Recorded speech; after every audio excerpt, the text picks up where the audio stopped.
Unser Jungswochenende wird rasant, hart und schmutzig. Mit dem Bollerwagen umherziehen, das kann jeder. Wir setzen auf Natur, Sport, Action und Dreck. Und das bei strömenden Regen mit platten Reifen, Rädern und Klamotten voller Matsch. Mit Abfahrten, die es in sich haben. Ach du Scheiße, nee, das mache ich nicht. Wir zeigen euch verschiedenste Routen, anspruchsvollste Strecken und richtig coole Spots, wo man auch mal ein Foto machen kann.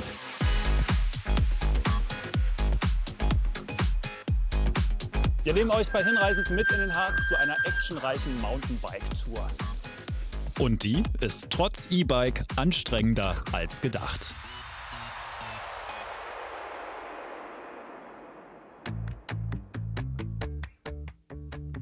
Gernrode im Harz. Hier startet unser Abenteuer. Direkt beim Verleiher. Hallo, guten Tag. Hallo. Hi. Hallo. Ich bin der Marc. Hallo, ich bin Pepe. Hi Pepe. Das sind meine Kumpels, Pepe. der Chris. Hallo. Hi. Ciao. Gangschaltung. Pepe erklärt uns erstmal unsere E-Bikes. Gangschaltung, Bremsen, Sitzverstellung. So, Bremse weiß ich jetzt schon mal, wo das ist. Und wo ist der Motor? Wo kriege ich den angestellt? Das Ding hier? Also hier stellst du es an. Und hier wird die Unterstützung. Eco Plus ist ganz leichte Unterstützung. Eco ist schon relativ kräftig. Dann hast du Standard, das ist schon sehr stark. Und High ist das Maximum. Maximal 25 Kilometer pro Stunde, hast du gesagt. Genau, Unterstützung. Also es fährt schneller, aber es unterstützt bis 25 km/h und danach hört es langsam auf zu unterstützen. Und welche Reichweite hat es? Wir machen ja heute eine Tour, die geht gut 50 Kilometer, 60 Kilometer. Das passt dann so die ganze 50 Kilometer ist überhaupt kein Problem. Ja. Man kann auch 100 Kilometer fahren, je nachdem wie viele Höhenmeter dabei sind, wie schnell man fährt, wie schwer man ist. Let's do it. Mit dabei meine Freunde. Chris, schon mit Erfahrung im Mountainbiken, und Joe, mein Sportbuddy, ein leidenschaftlicher Rennradfahrer. Ich darf heute mit Lucy fahren und bin top motiviert. Ups. Ey, ich bin gerade aufgestiegen, da macht's Ratsch und die Hose ist gerissen. So ein Mist, ey. Das macht aber auch komische Geräusche, die Lucy. Muss die so klingen? Nee. Ja, also die Lucy klingt noch komisch, meine Hose ist geplatzt, es kann nur besser werden. Mit frischer Hose und neuem Rad starten wir. Das Schöne, die Tour ist geführt. Die Guides haben auch ein paar Freunde dabei. Die Route haben wir vorher abgestimmt. Ein Mix aus Offroad-Action und ein bisschen Sightseeing mit coolen Spots. Von Gernrode geht unser Tagesausflug über Blankenburg, wo wir Mittagessen wollen, vorbei an der Welterbestadt Quedlinburg und dann auch wieder zurück zum Startpunkt. Das sind rund 60 Kilometer. Ich muss mich erstmal ans Mountainbike-Fahren gewöhnen, ist ja auch mein allererstes Mal. Auch die Schaltung ist gewöhnungsbedürftig. Und dann die erste Rampe. Oh, oh, oh. Ich sitze noch. Scheiße. Oh Gott, oh Gott, oh Gott. Alter Schwede. Rudi, jetzt nach der ersten Rampe, es ist mega ungewohnt für mich. Ich habe bislang nur durch die Stadt mal gefahren, ganz entspannt. Aber hier, ihr sagt ja immer Sitz runter, ja, Genau, und also dann so hoch aufstehen fand ich auch schwierig beim Runterfahren. Genau, also hier im Gelände ist die absenkbare Sattelstütze wirklich Gold wert, weil je steiler es wird, versucht man das Gewicht ein bisschen nach hinten zu verlagern. Das heißt, du kannst ein bisschen mit dem Hintern über den Sattel gehen und versuchst wirklich den Schwerpunkt über dem Tretlager zu halten, dass du immer eine stabile Position hast. Pedale in der Waagerechten habe ich auch gerade gelernt, hatte ich nämlich bei den ersten Abfahrten auch noch nicht gehabt. Genau, und auch ein bisschen vorausschauend fahren, gucken, wie der Trail verläuft und dann vielleicht auch mal wechseln. Wenn ich sehe, da ist eine Wurzel, dann nehme ich das Bein hoch, dass ich da nicht hängen bleibe. Ein bisschen vorausschauend. Wäre das was für euch, so Action-Adrenalin mit einem E-Mountainbike? Würdet ihr euch das trauen, so eine steile Rampe runter? Schreibt uns das in die Kommentare. Weiter geht's auf matschigem, rutschigem Boden. Bergauf muss ich ganz schön in die Pedale treten, um meinen Vordermann nicht zu verlieren. Ganz schön anstrengend. Hätte ich auch nicht gedacht bei einem E-Bike. Was für eine Quälerei. Aber auch kein Wunder, ich hatte den E-Antrieb gar nicht angestellt. Boah, das war schon einmal sportlich. Ich bin schon mal einmal durch hier. Nicht nur wegen dem Wetter, sondern auch ein bisschen Adrenalin. Da geht einem ganz schön die Pumpe, wenn das so steil runter geht. Man saß noch nie auf so einem Ding. ist alles andere als so eine gemütliche City-Tour mit dem Stadtrad. Also die Dinger haben schon Power, aber die nehmen den Berg auch ganz gut mit, muss ich sagen. Aber völlig anderes Feeling und sportlich wollten wir ja. Also ich merke es, ich pumpe schon ein bisschen. Hält sich tapfer. Ja, sehr gut. Ja, nee, wirklich, für das erste Mal. Jetzt machst du mal den E-Antrieb an. Jetzt mache ich mal den E-Antrieb an, genau. Aber jetzt geht es ja sowieso bergab da. Ja, was sagt man unter Mountainbikern? Sagt man da was? Ab geht's. Ab geht's! Ab geht's! Ab geht's! Jetzt aber mit E-Motor-Power geht's gleich viel leichter.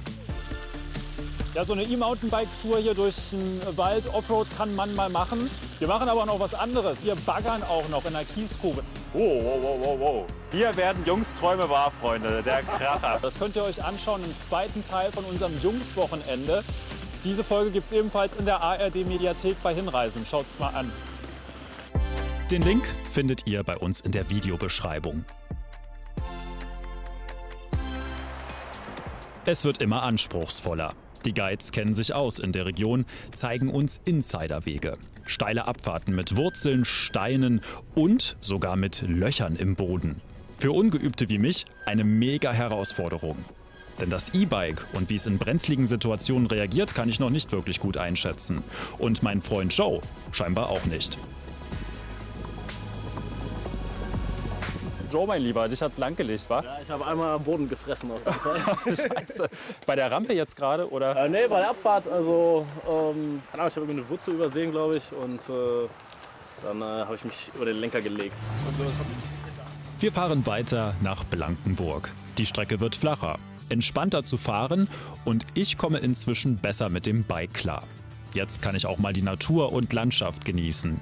Die Teufelsmauer zum Beispiel, eine berühmte Felsformation, absolut sehenswert.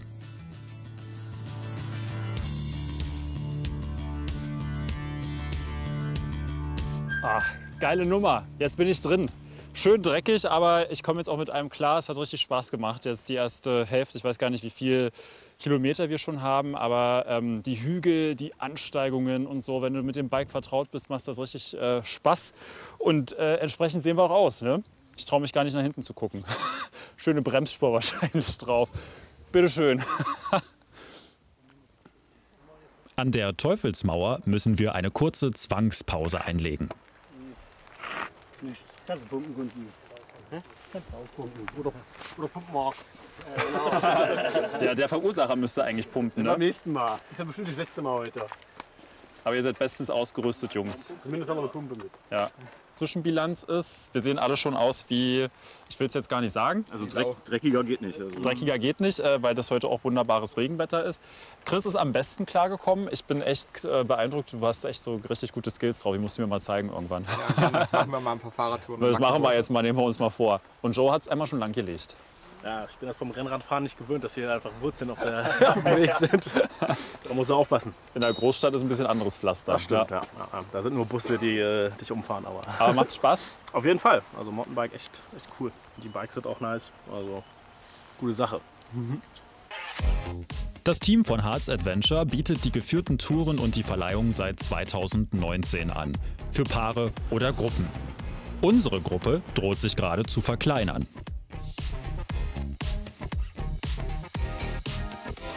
Ja, so ist das mit dem Platten. Ne? Wie habt ihr gerade gesagt, Schwund habt ihr immer? Ein bisschen Schwund haben wir immer. Schwund habt ihr immer. Ich habe es nur gerade gemerkt, beim Fahren irgendwie waren die beiden Hintermänner nicht mehr da. Ich sage, was ist passiert? Platten gehabt, das kommt natürlich auf der Tour auch vor. Wir fahren eigentlich auch immer mit einem Guide vorne, einem hinten, der dann quasi solche Sachen abdeckt und damit anhält und dann wird keiner alleine gelassen. Ja. So Jungs, ich habe jetzt die Bratkartoffeln schon in der Nase hier. Also auf geht's! Kurz vor unserer Mittagspause geht es noch einen Berg rauf. Hier, zwischen Blankenburg und Timmenrode, liegt das Hamburger Wappen. Ein richtig toller Aussichtspunkt und Tipp für schicke Fotos.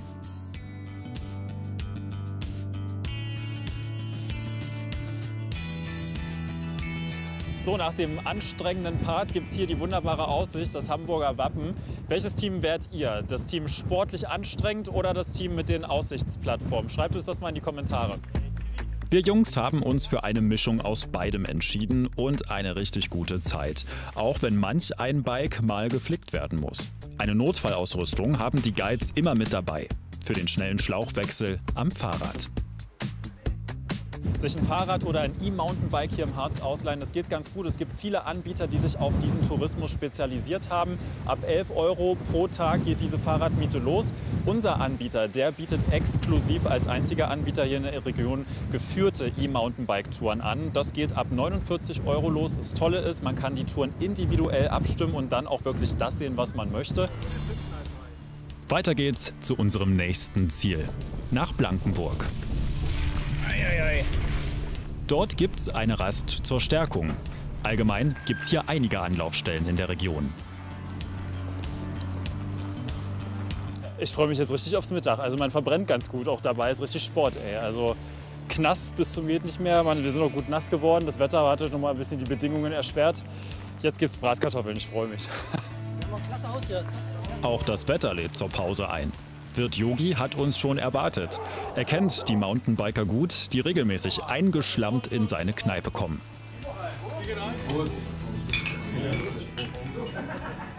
Deutsche Hausmannskost, genau das Richtige auf solch einer Tour.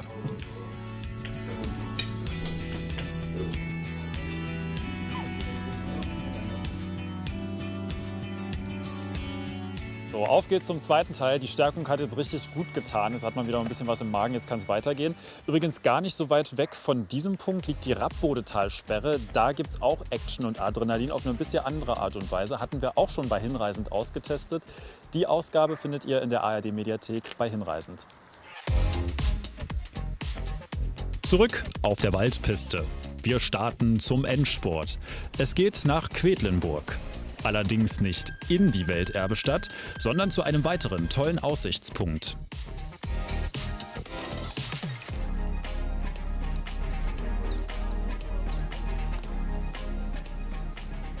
Quedlinburg habe ich schon öfters mal gesehen, auch in der Stadt, aber noch nie so außerhalb auf so einem Berg und dann hier so rein aus dem Wald raus. Das ist ein toller Punkt. Den steuert ihr öfters an bei euren Touren, ne? Genau, und das ist auch so der Punkt. Es gibt ganz viele tolle Orte im Harz, die auch gut besucht sind. Quedlinburg, Wernigerode kennt wahrscheinlich jeder. Aber wir haben auch ganz tolle Aussichtspunkte außerhalb der Hotspots, der Touristen-Hotspots. Und die kann man halt mit dem Fahrrad super erkunden. Und du hast ja gesehen, die Wege gehen auch sehr hoch und runter und sind auch nicht immer gut ausgebaut. Dafür ist das Mountainbike einfach perfekt. Das wollte ich nämlich gerade fragen. Macht das jetzt unterm Strich das Mountainbike-Erlebnis aus, dass du wirklich noch mal eine größere Bandbreite hast an möglichen Touren? Weil du kannst natürlich in die Stadt damit fahren, aber du kannst eben auch richtig anspruchsvolle Wald- und Wiesenwege damit nehmen. Das geht ja mit so einem einfachen, stinknormalen Fahrrad jetzt nicht, ne? Genau, du hast einmal den Aspekt, dass du draußen bist, du bewegst dich in der Natur, aber du machst auch Sport und testest vielleicht auch ein bisschen deine Grenzen aus. Das hast du heute auch gesehen. Ja. Am Anfang bist du vielleicht manche Sachen noch nicht gefahren, hast geschoben und je länger die Tour geht und du sicherer auf dem Bike wärst, fährst du das auch. Und das ist auch so ein kleines Erfolgserlebnis, wo die Leute dann am Ende begeistert sind und sagen, das hätte ich mir vorher nicht zugetraut. Aber gerade so in der Gruppe, wenn ich irgendwie sehe, 5 Leute fahren vor mir und die können das auch fahren, warum soll ich das nicht können? Das motiviert auch einfach. Ja. Aber auch immer Respekt haben. Das habe ich heute auch gelernt. Absolut. Immer Respekt haben. Ich habe tatsächlich einige Rampen bin ich heute abgestiegen, gebe ich zu, weil das wäre heute, glaube ich, blutig ausgegangen, wenn ich jetzt als Anfänger da so eine Wurzel reicht schon aus und du legst dich lang. Gerade bei den nassen Trails heute, das war kein Anfängergebiet heute und da hast du dich wirklich super geschlagen. Ach, danke. Und ich sag mal, was du heute nicht gefahren bist, fährst du beim nächsten Mal. Ja? Das war nicht abgesprochen, dass er das gesagt hat, ja? Ach du Scheiße, nee. Das mache ich nicht. Bis zum Schluss bleibt so manche Rampe für mich eine Herausforderung. Absteigen ist aber kein Weltuntergang. Es sind die letzten Kilometer auf sandigem Boden, bevor wir unser Ziel ansteuern. Zurück auf dem Asphalt, zurück in der Zivilisation. Die letzten Kilometer kommt sogar noch einmal die Sonne raus. Nach gut 6 Stunden und knapp 60 Kilometern erreichen wir wieder Gernrode. Es ist irgendwie, es wird nicht besser. Also stehen, sitzen, das ist alles gerade. Du bist doch voll entspannt. Du merkst wahrscheinlich gar nichts. Ja, klar. Alter Sportskollege. Waren ja E-Bikes, also von daher, das hat auf jeden Fall geholfen. Ich hatte trotzdem ganz gut zu tun. Und bei dir, Chris, merkst du ein bisschen was? Ja, also man merkt das E-Bike auf jeden Fall, das ist gut unterstützt, aber dadurch, dass ich schon mit Muskelkater hier angekommen bin, war es natürlich nochmal sportlich. Heute die 50 Kilometer oder 60, ich weiß gar nicht, wie viel wir gemacht haben. Aber Gut, mal 50, gucken, was es heute Abend sagt, wenn ich im Bett liege. Zum Abschluss drehen wir uns jetzt noch mal um. Das macht man sonst nicht im Video-Fernsehbereich, aber wir drehen uns einmal um und zeigen euch, wie dreckig man wird beim Mountainbiken. Sexy Bag. So sieht das aus. Ja, also überlegt es euch gut. Wechselklamotten haben wir leider vergessen. Diese Lehre habe ich jetzt auf alle Fälle mitgenommen fürs nächste Mal. Ein ganzes Wechseloutfit nach dem Mountainbike mitnehmen. Das lohnt sich. Ins Fitnessstudio müssen wir heute nicht mehr. Leg Day haben wir abgehakt. Das stimmt. Jetzt fehlt eigentlich nur noch was Erfrischendes, ne?